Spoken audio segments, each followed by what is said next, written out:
how's it going? It is I, TJ. In this video, we are going to be talking about property tax, right? And I speak to my resident guest, who is Lebo, and he is a tax practitioner, and he's also a developer in terms of property. So who else is better to be having this conversation with? None other than Lebo himself. So stay tuned where we jump in and talk about tax for real estate, residential, development, rental, you name it, we kill it all. Watch it out.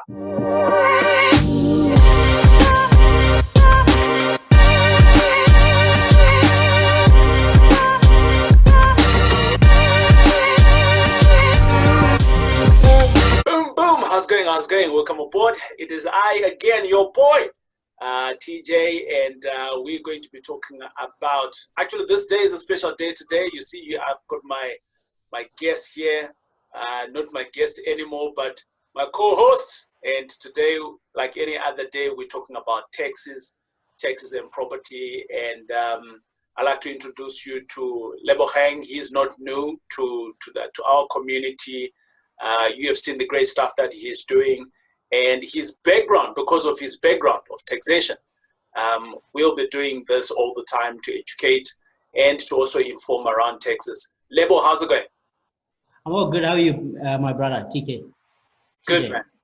Right. So there's Lebogang Lebepe, and Lebo, he is the captain of the company Biz House. Like I'm the captain of N5 Property Addicts. And together, the two of us, we know we are out in the communities trying to do some work in terms of adding value to people. Having houses, obviously we're building these properties for ourselves, but we're also creating housing for people. And there comes another problem that comes through. And I want to say a problem because a lot of people see it as a problem. Taxes. We want to run away from that, and we are so scared that this thing is going to bite us. And taxes can be good and bad for a property investor, isn't it, Lebo? Yeah, very true. That's very true. There's benefits when it comes to tax, and there's also burdens when it comes to it. If you're not gonna do it right, you need the right knowledge around tax so that you don't get to find yourself on the wrong side of the law. Yeah. So and you need to account for every cent that you are making in order for you to be safe and also to benefit from the taxation as well. Awesome stuff. By no means am I qualified to be talking about tax, so I'm always going to be sitting on the other fence in terms of asking the questions, representing the people, but Lebo is the qualified one here. And, I just wanted to put it out there so that people, they know exactly who is Lebo. Lebo, what gives you the right to talk about taxes? Give me your background in terms of taxes. All right. Things like that. My educational background, I hold 4 finance qualifications, of which the highest is in 4. Yes, 4. Right. What? 4? Like, why did you stop at 1 or 2? 4. Yes. Yeah, I hold about 4 qualifications in finance, and right. Of which the highest of them it's an honors in taxation. Right. So, and I am a business accountant by profession. I am the member of SAIBA, South African Institution of Business Accountants. So yeah, I've practiced as a business accountant, so that gives me a right to give advice in terms of tax compliance and tax submissions and tax, avoiding tax, not evading tax. Right. There's ways to avoid tax, not to evade. Evading tax is illegal. Right. Avoiding tax there's ways to avoid tax legally. Right. So, Lebo, when you're saying evade and avoid, to me, it almost comes back to I'm walking in a street and there's a car coming. Avoid means that I can literally duck, right? Because I can see it's coming. So I can duck and it goes past, right? Yes. If evading is I can see it coming and I'm going to put some bricks and what in So front. that it doesn't get you. Yes. I think for me, when I was looking at taxes, that was my simplest way of it understood. As you can Yes. see, I'm wearing a sweater. Lebo is wearing a jacket here today. You can see he's more knowledgeable here. So let's jump into it, Lebo. Before we actually start, because this is our first session, right, of taxes, Yes. and first sessions of many to come. And I almost want us to start from the beginning, because a lot of us, we jump into property whilst we are employees, right? And as an employee, the tax has a different implication on your livelihood. When you've got property, or should I say when you have an extra income, and we will speak around property because that's what we do. That's what me and you do, right? Yes. Yes. What are the implications? You're working, you have a side hustle in property, but we're going to go a little bit deeper in terms of you've actually left your job now and you're full on 100% on your business, and that's for other episode to come. But today, let's just start off. What is tax, Lebo? What is tax in simple terms? Simple tax is the money that you pay to SACS, basically, in terms of South Africa. It's the money that you pay to the government on your end income. It's paid by individuals, it's paid by companies, it's paid by trusts, organizations. So we all pay tax. Everyone that makes a bit of money must pay tax. That's how I always say. Right. And you stipulate the term the end income. So for as long as you're earning income, you have to pay tax. That's the bottom line. Yes, that's the bottom line. Everyone that makes a bit of money must pay a portion to the government. Okay, so we are in the tax year of 2019-2020. Are there any people? 2021, actually. Oh, we've moved on now. Sorry, you see. So we are now in 2020 to 2021. Yes. Are there people who are exempted from paying tax? Is there a bracket? How does it work? Yes, there's tax brackets that allows a certain individual that ends up to a certain level to not pay tax. So there's tax exemptions, there's tax rebates that we all get, that those that qualify for them, they get tax rebates and tax brackets that depending on how much you are making, you fall under a certain tax bracket. Therefore, you are taxed or you are exempted from tax accordingly. Right. I want us to jump onto the point on. I'll come back now on the tax brackets here that we need to look into. Yes. But to be more precise, for the year 2021, I would like us to put in the comments below a little bit later. We'll put in the actual exemption that one are exempted for, the actual numbers. So that's number one. But Lebo, why do we have to pay tax? The tax, it's a form of revenue to the government that helps the government run the country. In order for us to have services, the government services that we get, like the road that we are all traveling in, it's been paid for by our taxes. For our government official to be sitting in government offices and be able to be paid salaries, we need to pay tax in order for that money to be available.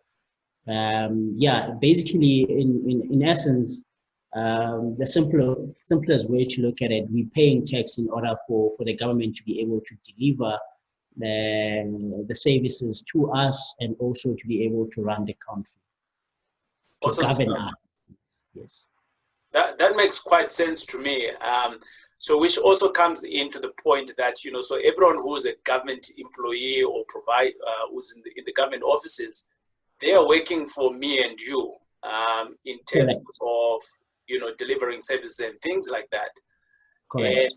And if they're working for me and you, which basically means that the infrastructures and things that the government is rolling out, all of those things belong to me and you.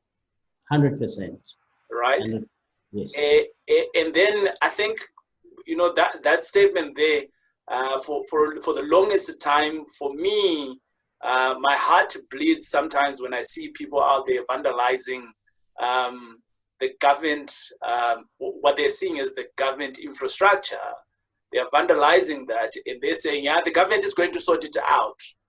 And I'm like, no, but we are the government. It's our money. They don't understand that it's going to cost us to rebuild those. It's coming back to us to be able to put back those infrastructures. I mean, the government gets money directly from us as taxpayers, and they use that money to build that infrastructure. And if we come and destroy the very same infrastructure, that means they're going to go back into our pockets. They're going to increase taxes in order for them to come back and build those infrastructures. If the taxpayers' money is not enough, then they're going to go out and borrow money and promise the lenders to pay them back with the taxpayers' money, of which it all boils down to us, the taxpayers, having to pay all those debts and those vandalized properties or infrastructure that these people have destroyed. Yeah.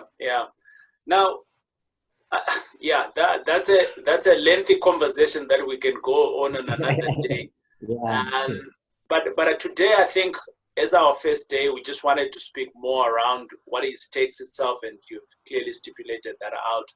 And everyone, in what you're saying, everyone should be paying tax, but there are some people that are exempted. And in fact, we are all paying tax. It's right. just that some are not paying income tax. Remember, everyone, for every cent that you're spending, there's what we call value added tax, of which every one of us is, yes, VAT. Every one of us is paying. So we are all paying tax, whether directly or indirectly. Right. Okay. Having said that, Lebo, we're talking about the infrastructures here, and we are in the game of infrastructure ourselves because we build houses for people. Yes. You are no longer practicing from a tax perspective and an accounting perspective, and Sure. you found the love of property like me. Yes.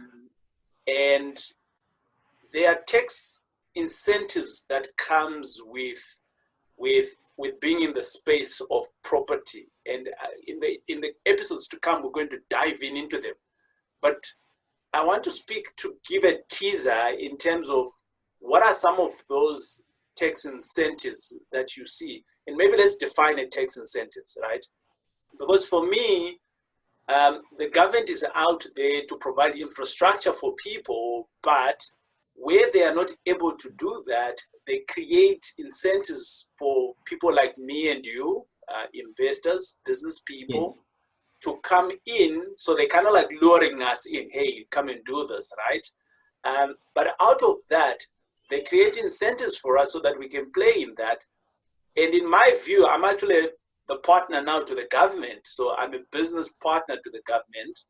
And with that partnership, it is from a tax perspective, that's why I'm saying it's a partnership. They're giving me these incentives. I'm going to create this business, and out of it now, I can win. The government is going to give me these incentives. So now it's a symbiotic relationship going in there, obviously, but I need to manage it. What are some of the incentives that you see, especially for this year that we are in?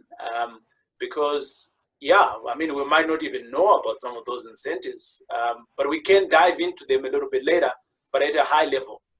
Yes, just to give an overview around incentives. So that means the first thing first is, instead of the first thing that you have to look at it in terms of income tax. because rental income is income. So you need to pay income tax on rental income. So the difference between someone that is employed, you pay your income tax before you get your money. And whoa. Say that again.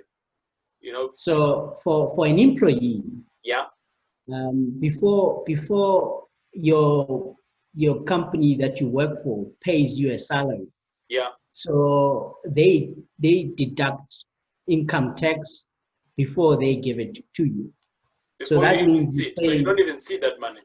Yeah, you don't even get to see that money. So it's been taken out before it even gets into your account and being paid over to the receiver of revenue. Right. So that's when you're paying on an as an employee, but as a property investor. So you get your rental income, you subtract all your expenses that are allowed by the government, Right. and then only at your net profit, and only then you are taxed.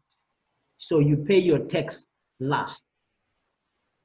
Whereas as an employee, you pay your tax first before. So you pay at gross as an employee, but as a property investor, you pay it at net. So they allow all these expenses before they can say, hey, pay us on the amount that you've earned. Whereas if you're an employee, they say you've earned your money, pay us and tax there, and then only then you can have the remaining to go spend. So so now you're talking about this is the exciting part, and this is where I decided to leave my employer because because stuff like this, I didn't know what I didn't know, right? So as an employee, I went in, and I think by the time I left my employment, I was at the highest tax bracket, right? And and that money never used to come to me. I never used to see it. For the longest time, I never even checked how much I'm paying for tax. Yeah. Right. The one day I'm in training and they're talking about, and I'm in training with Robert Kiyosaki, and he's talking about the 4 quadrants, the employee, the business, the investor. Yes. And he's talking about, as an employee, you can get hit up to 50%. What's the highest now in terms of an employee? I think it's 45%. 45%. In South Africa, it's 45%. Right. So I always want to speak about the guy who's earning 1 million. And let's assume 1 million is the highest. So which means that out of your 1 million, you are leaving behind 450,000. That's what it means, isn't it? Yeah. So if you're earning a million rent a year, yeah. that means 450 goes to the government before you even touch it. And on top of, remember, it doesn't end there. Tax doesn't end at end income. Sure. So over and above your income tax, your end income tax, then you still have to pay VAT, of which is an additional 15%. So if you're going to spend your 550,000, then that means another 150,000 is going back to the government. So you are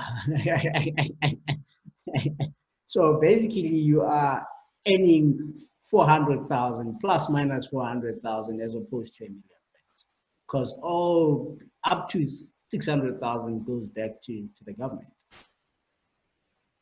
Let's take the same scenario, Lebo. Yeah. So you're an employee earning 1 million. Mm-hmm. But this time around, you're a business in property. So you're a company, because we are always advocating that the moment that you want to jump into property and you're doing this in a business, and again, we're going to make this a topic a little bit later as we go on. Today is just a teaser around, everything else. Yes. But you've got a company now, and that's what we do. That's what me and you do. We work in a business, right? Yes. And in that PTY now, The same thing, Lebo, for this year, I've got 1 million rand that I've now made. It's now end income. Apples to apple, end income, 8 hours, 8 hours. What does that translate into here now as a company? As a company, you get your 1 million. Right. You go deduct your management cost, your maintenance cost, your administration cost, your levies, your water and electricity. So you deduct your employees' salaries if you have employees. Then only at the net income, depending on what's your net at that time, then you pay up to 28%. The highest that you can pay, if your net profit is 100,000, then you are exempt from tax. You're not even going to pay any tax. But if you say your net profit it's about 300,000, then that means you're going to pay probably at most 28%. I'm just on 300,000, not on $1 million rate. I'm just being silent here, Lebo, because I'm wanting it to sink. You know what I mean? Yes. Like there's lots of money that we're leaving on the table here, and is this the tax evasion? No, this is tax avoidance, not evasion. Right. So this is tax avoidance, right? You can see I'm baby on this one. Thanks for correcting me there, making me a better person. So Yes. this is tax avoidance, you know. So in that 1 million label, can I administration costs, can I allocate a salary to me? I'm the owner of the business. Yes. I'm allowed to, right? Yes, you are allowed to allocate a salary to yourself, and then you only pay income tax on your salary on an individual capacity. Right. Not, yes, so you pay a salary under your personal capacity. If you allocate yourself, say around 38,000, so you're looking at paying about 8,000 to SARS, as opposed to you paying on $1 million rent. I think that example, label from now on all of our videos, we're going to talk about the 1 million example, because I think it resonates maybe with a lot of people, but obviously if you're a little bit higher than that, you know, you apply the higher bracket. If you're lower than that, you apply the lower bracket, but 1 million is going to be our conversation. It's easy to calculate for people who are dumb like me out there. But I want to come back to another conversation, Lebo, because what we have now compared here, apples to apples, 1 million, 1 million, both end income. You're operating as an employee, and we're not saying that being an employee is bad. We should be working, all of us. I mean, if we're all going to be entrepreneurs, who's going to work for those companies? Right. So we need employees. They are very important, especially for our business. 100%. However, for those that have it in their heart to be entrepreneurs, and it makes sense to have a product and you're going out in the market, the maths there, label doesn't just add up. It doesn't make sense for me to be an employee and earning a higher salary bracket, whereas I could create the same value in a company that I own. From a value perspective, in terms of money, I'm banking more money for myself and my family. And is that correct? Yes. From a if you're earning $1 million rand from the business side, that means you pay all your expenses that are allowed. So there's allowed expenses that you can pay, and then you can pay yourself a salary to maintain yourself, and you only pay income tax on your salary. And on the business side, you only pay on net profit, and then you are able to use the remainder of your profit either to expand your business, to grow your business, or you just pay yourself a dividend, of which it's taxed, it's fixed. The dividend tax is sitting at 18%, and it's not moving. even if you earn R1 million of dividend, you can only pay 18% of that. If you're earning 10 million rand in dividends, you're paying 18%. It does not change. If you're earning 100 million, even R1 billion, still paying 18%. It does not change. Do you not think that, and I'm just asking this from a layman perspective, right? Yes. I'm not the clever guy in the room here, but I just want to think of it from another perspective. Is this not the one way where the government actually wants us to be in business?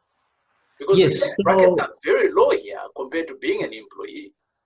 Yeah, so the aim of these incentives that we get from the government, the government is giving us all these incentives so that we can create more employment. Because Right. remember, if we use these incentives to grow our businesses, that means we are employing more people, we're creating more people, we're helping the government to reduce the unemployment rate, we're helping the government as our businesses grow, we're helping the economy to grow as well. So the more our businesses grow, the more the government benefits indirectly, and also the more we also benefit in terms of incentives that we get from government.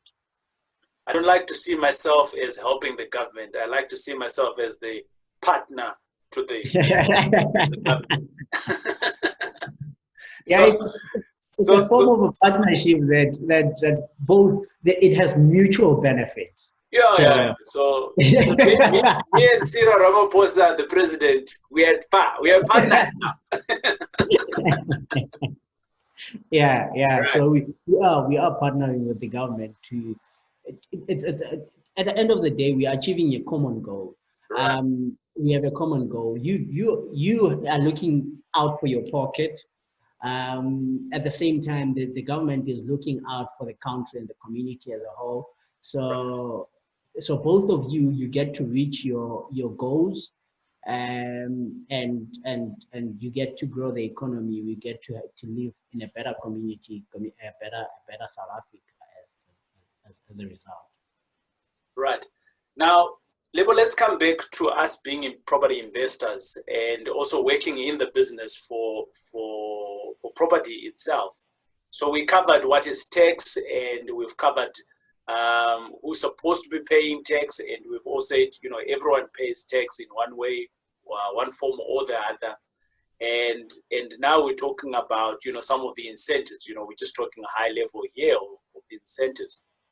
But if you dive in now to a point where I am employed, and this is maybe a lot of people are, so they are employed, and being employed, they have properties. It's not even a business at all, right? They're just buying in their personal name, which I am not an advocate of, because I'm of the thinking that if you're buying for investment, you need to find a vehicle where you can put your investments into. So you as an individual, you're not the right vehicle, because from a tax perspective, it might have some harder implications compared to if it was in a proper vehicle, let's say a company, or let's say a trust, and some of those things. And again, it's things that we've been talking about to say we want to unpack as we go along. What is the difference of a tax, trust, implications? But I want to come back from, I'm employed, my 1 million, and I've got, let's assume 3 properties that I'm getting some income from on my properties. What, from a tax perspective, what would be your advice? And we're going to close off here on this topic here. What is your advice in terms of what should they be doing? They're already there, right? They're there already. So from a structure perspective, we can't change anything now, but what should be the right structure from them that favors the tax, right? Yes. So if I understand your question correctly, I'd first ask, are those properties, are they are they financed? Are they bought cash? So let's take the traditional one where, you know, we all don't have money. We're not trust fund babies. ABSA, FMB, Nedbank is funding us, so they are all bonded. So what you can then do is, I would say, they create from a textbook perspective. So depending on where you are in terms of tax brackets, right? So 1 million guy. So I would still say consult with a tax practitioner. Sure. Yes, they'll give you the right advice in terms of your best bet when it comes to your properties. Because remember, you can be a 1 million rand guy and have 3 properties, and I can also be a 1 million guy but have 3 properties, and then our income on these 3 properties are different. So and our expenses on these 3 properties are totally different. So that's where an expert advice is recommended. But however, I'd always advise people to find a way. There is a way to change the structure. Right. Move the properties out of your name, put them in a suitable vehicle that would help you benefit from these incentives that the government is giving us. And then as a result, then you get better tax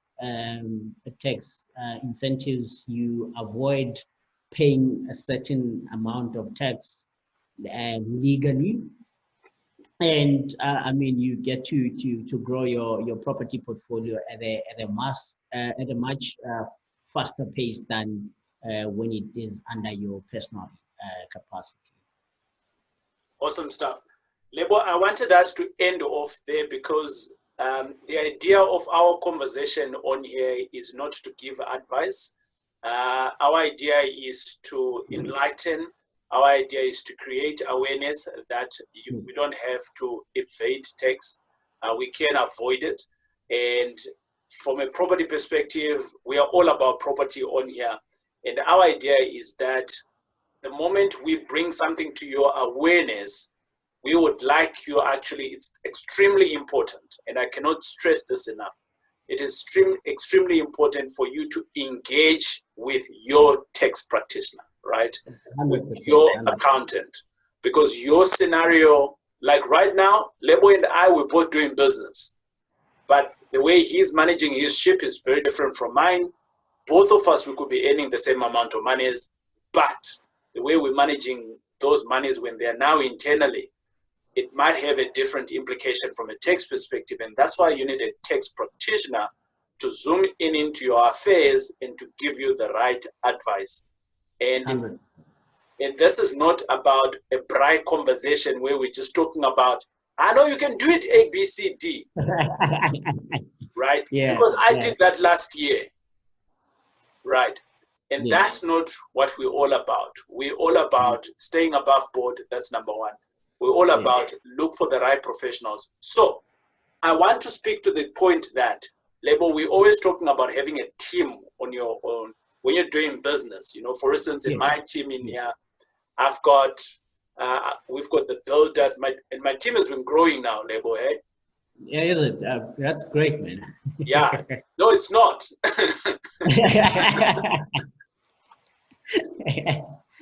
You know, so in my team, in my core team, to make sure that my business is growing, I've always needed a builder, right?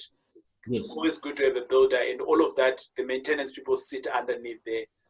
You need to have an accounting person, and I've also now realized that only not do you need an accounting person, you need a tax person, right? So when we started off in business, we were just looking, I know an accounting person is good enough. But now when you're trading a year, 2 years, now you need a tax person. Because sometimes where you're buying, it also has a good tax implications, right? Being the partner to the government that we spoke about. And again, we'll unpack that. And I've also realized that I need a banker on my team because I need to know how to unlock money all the time, right? 100%. right? But I've also realized that I need a bank, right? So there's a difference between a banker and a bank, right? Yes, yes. Um, so in terms of having, when you're going into a team, I mean, Lebo, I can give you the floor in terms of your professional teams, people that support you to do what you do. You're doing more developments than I do, right? So I do more on the repurposing side, existing buildings, and then I repurpose them, right? Yes. But you're doing more from ground zero, right? Yes. In terms of your professionals, have you seen that you have had to beef up your team? And if so, what kind of the professionals that top of your head right now that you need for you to execute a good project? First thing first, you need obviously, like you've mentioned, you need an accountant, you need a tax practitioner, you need a banker, you need a bank, you need I always rely on my mentor as well, and a good attorney as well for your contracts. You need also relationships with real estate agents for where you buy your pieces of land. People who will always be giving you, heads up when there's a new piece of land that is available in the market, or they've spotted a piece of land. Now you task them to go do a bit of research in terms of who owns it. Is he open to sell? Can you partner with him? Stuff like that. So, and your investment banker as well. So I use an investment banker as well, on top of my traditional banker. So I have a bank, my traditional banker, and I also have an investment banker. Right. So the investment banker always helps you to structure your investment deals, and also to maximize on every single cent that you get, or that you have, in order to stretch it. So that's where we're talking leverage most of the time with the investment banker. The banker will tell you how to unlock more money. Then the investment banker will tell you how to stretch that money in order to unlock even more money from the bank. So, Preach. so that's the team that I mostly rely on. Yeah. And your contractor, your builder, Yeah. as well, and your team of your professional team, your engineers, your architecture, your quantity surveyors. That's some of the team members that I have, in order for me to be able to pull these developments that I'm doing. I mean, half of the stuff that they talk about, I don't even have a clue. But the good thing is that as you go along, you start learning, and 100%. and off late, we've got a team now, and we're working very closely with the team that pushes our content out there. And Yes. half the time I'm like, guys, can we come back to English? What are we talking about here? Yeah, 100%, 100%. Because they But use in all of that, terms, yeah. yeah, and in all of that, I go out there and I start doing some research. Oh, an IP. Oh, okay, it means this. Oh, okay, Yes. all right. Yes. Framework. It's not my framework that I know. It's. Oh, okay, all right. Yes, yes, So, yes. and that's part of learning. We're learning all the time. 100%. So Okay. I rely on these people to teach me a lot of things. I learn every day, literally. I'm constantly, asking them questions. Why is this like this? Isn't another way to do this? And Yeah. and and then they always explain and teach me, and I always go back and do my research and say, there's this thing I've seen they doing it like this, and you were doing like that. What's the difference? Right. So that you can get better knowledge. They will explain, and then sometimes you'll be surprised. You even teach them things that they didn't know. That's true. even though they are professionals in that, because there's always a room for improvement in terms of our knowledge. So yeah, that the professional team or your team is very important in terms of you being successful in the property space. Awesome stuff. Any space. Yeah, awesome stuff. Yeah. Lebo, we're going to end it here today. Any closing comments from your side before we close out? I think the biggest thing is people must always seek the right advice from the relevant people, people that have done it before, and they must make sure that they got their money and make their money work for them. So they should trust. Like for instance, I can't come to you and say, "Hey, TJ, I know you are in property, but can we do a gold deal? Let's go buy and sell gold or diamonds." I know nothing from that. You know, seek the right advice from the relevant people. That's what I always say. So if you want a tax advice, seek advice from a tax consultant or a tax practitioner. If you want advice in terms of property, come to people that have done it over and over again. If you want advice in any other area, go to the people that have done it in that particular space. Yeah. If you're sick, you don't go and see a mechanic. You know, you go and see. Yeah. 100%. Ladies and gentlemen, thank you, Lebogang. And Lebogang, he's from Biz House, but me and him, we've partnered up in here to bring you anything and everything that you want to know from a tax perspective, especially in real estate, because me and him, we are practicing real estate, Lebo's background from a tax perspective, but he is doing property all the time. He does developments and things like that. And you know, from an M5 Property Addicts, that's what we do as well. And we are trying to give you what we call an awareness. Be aware that you need to do this. Be aware that you can do it this way. But above all, seek the right advice from the right person.